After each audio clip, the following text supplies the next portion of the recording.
Hey everybody, Ryan here. We're back for part two of how I teach middle schoolers improvisation.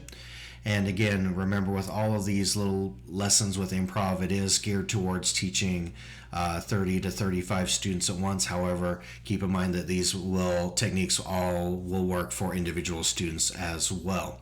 Very little I've changed. It just has a big group of kids that I'm dealing with. Obviously, it's a little bit different when you're hearing the improvisation, as you'll see here in the next couple videos as we go.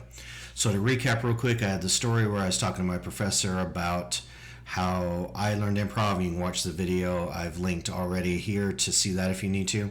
But just really quickly, then there was a continuation on of that story was, he says, are you willing to try it again if I teach you a new way to approach it? And I said, of course, let's go ahead and try it. So he basically said the problem was you were just given a bunch of notes and told to play anything you wanted. He says, let's back it way down. He says that the blues and improvisation, or any music in general, really comes down to two things: what to play and when to play it. And that's really what music is broken down. Just what note are you going to play, or what are you going to play, when are you going to play it, or how are you going to play it. So he says what we're going to do is we're going to simplify both sides of that and slowly start putting it together. So again, he asked me if I remember the A minor scale. Now I'm going to use the open E minor scale because it's a little easier. In fact, I'm not even telling my kids that it's the pentatonic scale yet. You can if you want. You can teach them the open E minor. You can do any of this on any of the pentatonic, the movable pentatonic as well. I just prefer to start in open because, again, my kids are beginners, so that's all they're familiar with. But again, at this point, I'm not really worried about scales or anything like that. What I want to do is hook them into it, and then we can get back and say, oh, by the way, all of these notes we've been playing, here's where they're coming from, and we'll see that in future videos. So the idea of what he approached me with, he says, what we're going to do, again, for me, we were doing the movable A minor, so he says, I want you to go to the first string, 5th fret, and that's all you're going to play. And I was like, what? I'm like, that's, in my head, I'm thinking that's boring, and he immediately says, you're probably thinking that's going to be boring. But again, what we want to do is simplify the soloing until you get used to it. He says, so what we're going to predetermine is we're going to predetermine what you're going to play, and then in the improv is going to come when you're going to play that single note.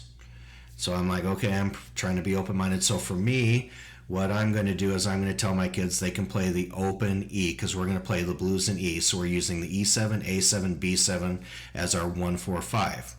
And sometimes I'll ask the kids, I say, why does that first string work so well? And a few kids sometimes will say, oh, well, because the E7 and the A7 both have the open first string on it as you play, and it will sound pretty good. And if they don't get it, I just kind of explain that 2 of the 3 chords, that E note is going to sound really good. On the B7, it will sound a little off, but that's where we get our blues sound. So I tell them we are only going to play the first string open. Now I go a little bit further too, and I say, I want you to play only whole notes, half notes, and quarter notes.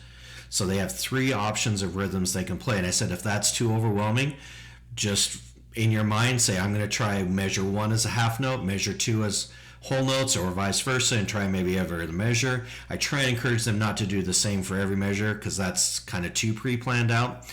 But I say maybe pick 2 of the 3, or maybe do whole notes and quarter notes. Some of my kids, that might be easier. But I literally say all you're going to do is play the first string open, and you got one of those 3 rhythms to play. So we have determined what to play. They don't have to worry about that at all. The only improv part that they're really worried about right now is the when to play those notes. Now, again, individually, it's great because I can hear that person exactly what they're doing. With 35 kids playing it at once, it kind of does all meld together, but I tell them, it's going to be kind of chaotic. Just kind of listen at your seed the best you can, and go from there. Now, I think it's also really important that most of the time during classroom setting, I will play the chords for them. I do have a backing track with this that sometimes we'll use in class, but the backing track is a lot at home. I tell the kids it's really important to play with something like that. And I said, even if it's just a metronome and you got that annoying beep at home, it's important to kind of have that feel of, again, the counting or the beat. So when they're doing that improvisation, that it's not really chaotic. I'm getting them to play on the beat as we're going right away. So I recorded myself doing the chords, and then in GarageBand I just added a whole bunch of tracks. I did about 8 tracks of me playing the first string open, and I just improvised it. Now, when you hear this, it's going to sound pretty much like you're going to hear a lot of just quarter notes because, again, all 8 of those tracks just lined up that first string open. So it's not going to give you a true sense of how it will sound necessarily in my classroom setting, but it does give you an idea of how we go from there. And 1, 2, 3, 4.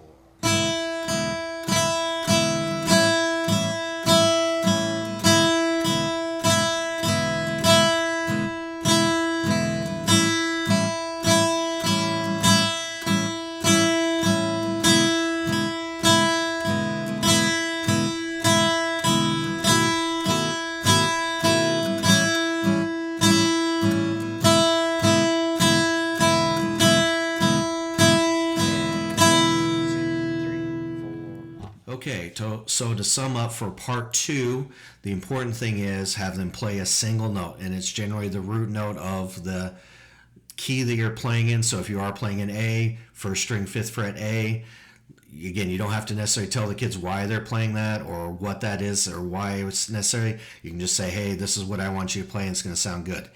And that first experience I had as a 19, 20-year-old guy in college that had been playing guitar for a while and really had a hard time with my improvisation skills, I was amazed at how I felt.